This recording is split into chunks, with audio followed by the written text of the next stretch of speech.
Hey folks, welcome back to the Portable Gamer, welcome back to American Truck Simulator, and welcome to Jackpot, Nevada. What are we doing here? Last episode we were in Elko. Well, there's quite a bit going on, so let's get started. We're going to pick up some fruit, I think. We're going to pick up something, and we're going to take it to Winnemucca. Oh, okay, it's right here. It's right in front of us. Well, let's get to it. So, what is going on? I guess first thing I will do is apologize for the potato microphone. We are back on the headset mic momentarily, and the reason why is, man, I don't even know where to start. This is going to be kind of a chaotic video. So let's get our job going first, and then I'll talk at you while we're driving. So we're taking frozen vegetables in our Reefer triples. We picked these up in Elko. Um, You know what? Rather than trying to get back in there and get all turned around, let's just load up. Let's just load up and get out of here. So, okay. It's a little bit evening. Okay. Then we'll do a night video. We'll do it live. So, what is going on? It is Saturday morning as I'm recording this. I don't know if I'll get this posted today. If I do, then I will stay on schedule, and I will not have missed a day. I will have missed one episode of F1 2018 that I normally post on Friday, which would be yesterday. I did not get that recorded because I don't have my wheel. I didn't have my wheel. I recorded everything that you saw this past week. I recorded Sunday and Monday. Moment. I'm being super careful with these triples. I think this might be, it's one of the first times that I've hauled triples. It might be the first time I've hauled triples. So I recorded everything Sunday and Monday. You knew we had a hurricane coming in. We had a hurricane come in. Fortunately for me, it was pointed directly toward the town that I'm in. Like the track, literally the line at the center of the potential track went through the town that I'm in. And then Thursday it started to head a little bit further south.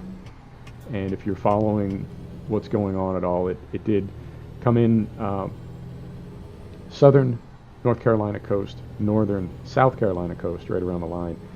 And then it slowed way down. It's been downgraded to a tropical storm, and it's mostly inland now, but it's moving very, very slowly. And for a while it was parked like with the eye kind of right over landfall, and half of the rain bands out over the ocean and half of them over North Carolina and South Carolina. What it ended up doing ultimately was like the northernmost tropical storm force winds went just south of the town that I'm in. And then it looks like it's going to turn north and sort of go up the Ohio Valley almost. So it looked like it was headed right for me, and then it sort of pivoted around me. And obviously that has nothing to do with me. And I'm not, I can't even say that I'm super happy about that. Like, it didn't hit me. Well, it did hit other people, and people have been killed. So nothing, there's no jokes to make about anything where people lose their lives. So if you want to take a look, I know, well, I try to not link to anything because I don't ever want to link to the wrong thing. But if you want to get involved with helping out with Hurricane Florence, there are plenty of places, like legitimate, I don't know what's the word we're looking for, like places that are checked out and they have good credibility. That's the word. There's plenty of good, credible charities. If you want to get involved, please do look one up and help those folks out, because they're taking a beating down there. It's just going to park over the North Carolina, South Carolina line and just rain and rain and rain. So that's why I was not recording on Tuesday, Wednesday, and Thursday. Yesterday, Friday, I never even lost power where I am. I didn't lose power and I didn't lose internet. So yesterday, Friday, I had a little bit of cabin fever, and frankly, I just kind of missed gaming.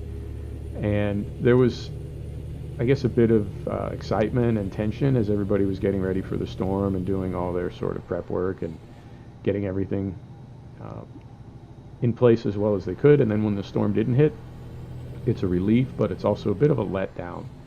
And then all of a sudden, it's like you're kind of super bored. So I did go to the secure underground bunker yesterday afternoon and I just got my Omen. I didn't bring my wheel back or my microphone or anything, which is why I'm on the headset mic, my gamepad and stuff. But I'm actually on the same rig that I was on when I first started the channel, when I was the very portable gamer. I've become a lot less portable over the past 6 months, but initially I was extremely portable, and that's the rig that I'm on right now, which is just my Omen laptop, my headset, and my gamepad. So I'm recording this today, Saturday. I'm going to try to get it posted. What is going on in gaming? Well, I can tell you that when I fired up my Omen laptop last night, it immediately downloaded like 3.5 gig of game updates and workshop item updates.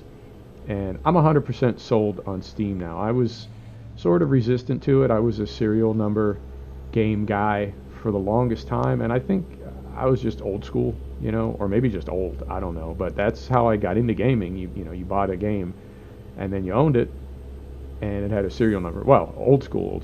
It had like an actual serial number written on the wrapper on the DVD or the CD or whatever it was. But now with everything coming down electronically, you buy a game online and they send you a serial number, they email you a serial number, and then you plug that in and you're good to go after you download it electronically. But then Steam takes it one step further. Once you buy a game, you own it, and all the updates and everything. You know this. You know how Steam works. So, I mean, I guess I knew it was a good system, but I was still sort of, part of me thought, it's a little gimmicky, I'll stick with my serial numbers. But when I saw those updates come in, I'm 100% sold on Steam for good now, because if I was updating games manually, as far as patches and updating mods and everything, it's so much easier and more convenient. It's just awesome. So I'm a believer in Steam now. I've been converted. So that all came in.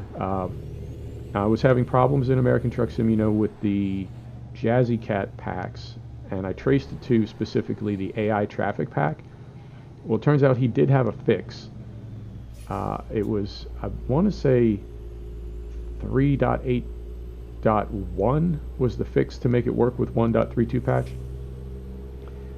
But now it's patched up to, I believe it's AI traffic pack 4.2.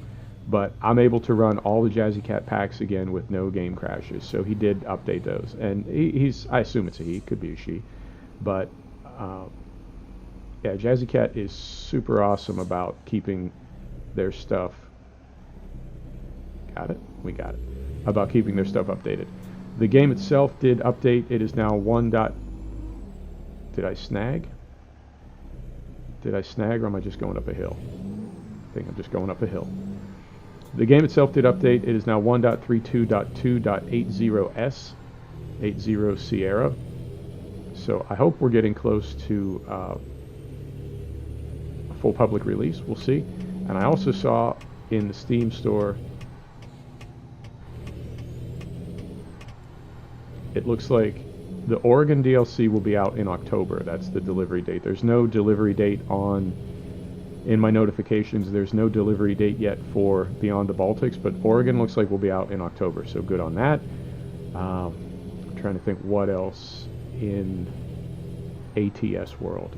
These triples that we have, we can only take jobs around Nevada. I think these trailers are only legal in Nevada, so all of our deliveries are going to be within Nevada. And I think we may drop these after we get to Winnemucca. I think we may drop these and pick up another trailer so we can get into California maybe, or move around a little bit. I like the triples, but I don't want to just do jobs in Nevada. So that is what's going on. What else is going on? This is weird to say. I'm not going to get like all sappy and sentimental or anything, but I missed recording, and I missed you, I guess. This is... I'm going to pull in and get weighed here. This has become something really enjoyable for me. I really, when I started the channel, I didn't have a lot of expectations as far as what it was going to do or what it was going to become, but I've really come to enjoy this. And not recording for those few days I did, I don't know, I guess I missed you. I definitely missed recording, but I'm glad to be back. What else is going on? Oh, Assetto Corsa Competizione dropped on the 12th, and I was not able to download it when it dropped because I didn't have my Omen, but I did buy it and download it yesterday. And I'm not mad or upset in any way, but I feel like there was a miscommunication somewhere, and I don't know if it was my fault. I mean, I guess there's several possibilities, and one possibility is that I just misunderstood that Assetto Corsa Competizione was early access, that information was available and I just missed it somehow. That's a possibility. There is also a possibility because the early access tag was added fairly late.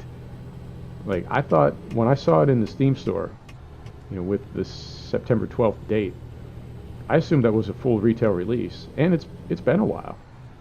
It's been quite a while since Assetto Corsa was released, and I thought, okay, this is their latest and greatest or whatever. So then I saw them add that early access tag, and part of me was like, either their game is not ready, and they had to back it down to a 0 point something before they released it, right? Like, they've got, maybe they have a full retail, but they realized the full retail isn't ready, so they chose instead to release an early access, just to get something out there near the release date. But then another part of me, and a sort of cynical part of me, was like, maybe they knew it wasn't ready. I don't know. I mean, I'm not, like, I don't want to trash talk Kunos or anything. It's just the whole thing played out kind of odd. Like, I don't know. And if I'm wrong about all that, if there was documentation that it would be early access, then I am wrong, but I didn't see it anywhere. So it feels to me like the game wasn't done in time, and they backed it down to early access while they finished testing and development, which is a good thing. And also, I mean, I paid $25 for it. I don't think Assetto Corsa Competizione, when full retail is released, I don't think it's going to be $25.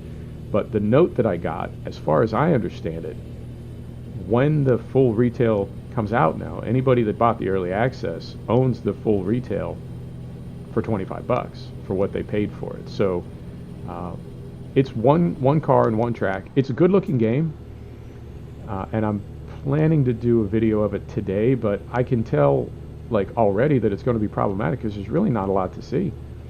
It's just one car on one track, really good sound, good graphics, but there's no depth to it yet. It's just one car and one track. So I may do a video, I may not. From what I've seen so far, it looks good. I always sort of had a problem with the way their menu was put together. It always seemed kind of clunky and half done to me. This one is a lot smoother. Sound is amazing. Graphics are really good. It's actually taxing my card. I'm on, my chipset is i7-7700HQ. It's a Katy Lake, 2.8 gig, and it maxes out, clock speed, 2.8 gig, and then it maxes out at 3.8 if you OC. I'm on a GeForce GTX 1050 card, and I have 16 gig of DDR4 RAM. So it's not, I mean, my system is not the greatest, but for a laptop, it works great for me, and I can run just about every sim that I play on high graphic settings and a couple ultra. Now, to be fair, the sims that I play are not the most graphically demanding games, so I can sort of get by with a system like that. I know if I was playing if I was playing a bunch of like Ubisoft titles or something, I would probably need something a little more stout. But for the sims that I play, that works just fine for me. But when I was taking a look at Assetto Corsa Competizione, particularly at night and with weather, both of which it has, it's got an active day-night cycle and it's got an active weather cycle, I could see my frame rate tanking, like sometimes really tanking. Now, it is early access, so it's probably not optimized yet. But nevertheless, this is a perfect excuse for me to get the system that I want to get, which is a GTX 1080. Now I say Ti. Some people say Ti, but it's a 1080 Ti liquid cooled from is it EVGA? And then I'll need to build that into a system, and I'll do a video of that when I get the components and when I build that box. I'll do an unboxing and a build video, which will be different for me because I tend to be like a behind the camera kind of guy. Every video I've ever done has been just of gameplay, so the idea that that you would see something other than gameplay is a little bit, I don't know. We'll figure out how to make that work, but I will do an unboxing when I order that stuff, when it's delivered, and I will do a build video getting that big card installed in a box, and hopefully I'll be future-proof for a couple years. I think a 1080 will allow me to run every sim that I have maxed out, I think. And I think I'll be future-proof for at least a year or two. But I feel like Competición, and again, it's not optimized. Disclosure, it's not optimized yet, but I feel like Competición is the first sim that I've ever installed on this box that I thought, yeah, I'm going to need to back my settings down to, rather than all high, 1 or 2 ultra, it's going to be more like a mix of high and medium.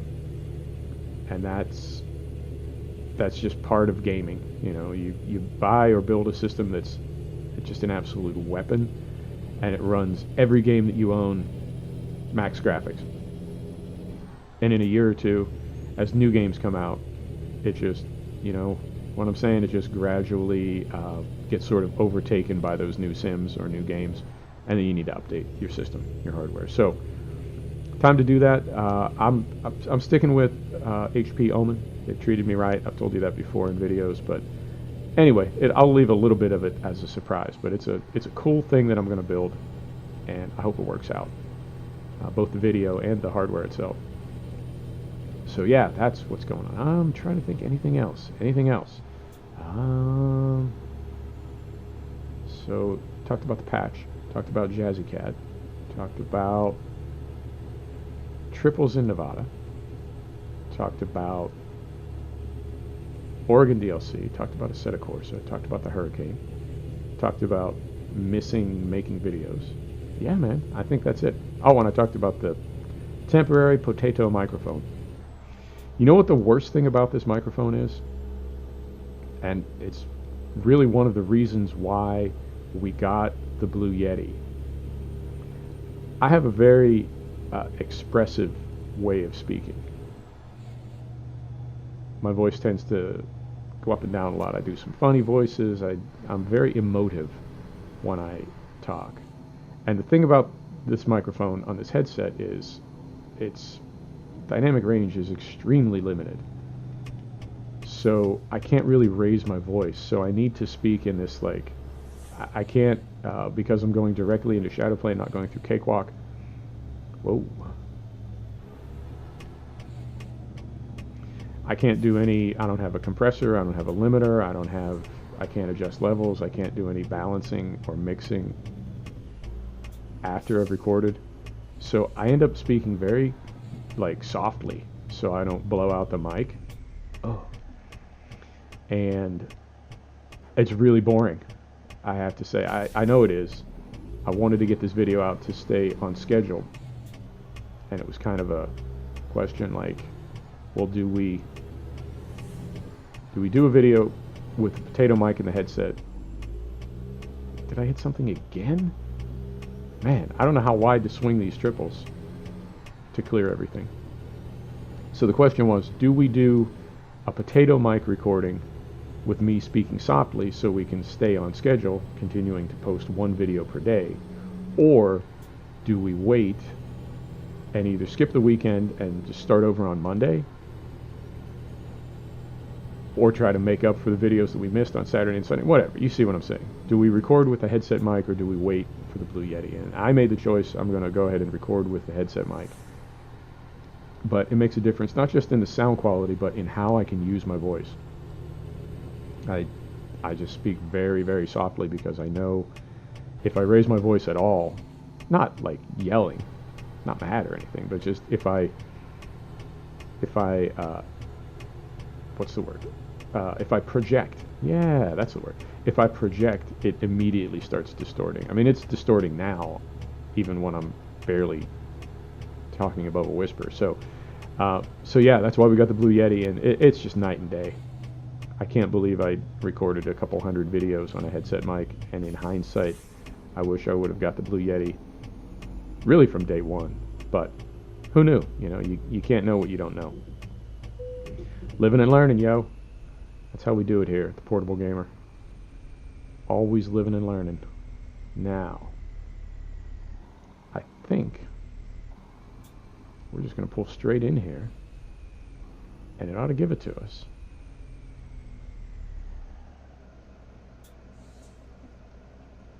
Pull up just a little bit. Just a little bit. There it is. Right. Lights off. Parking lights on. Set the brake. Put it in neutral. Engine off. Let's see how we did.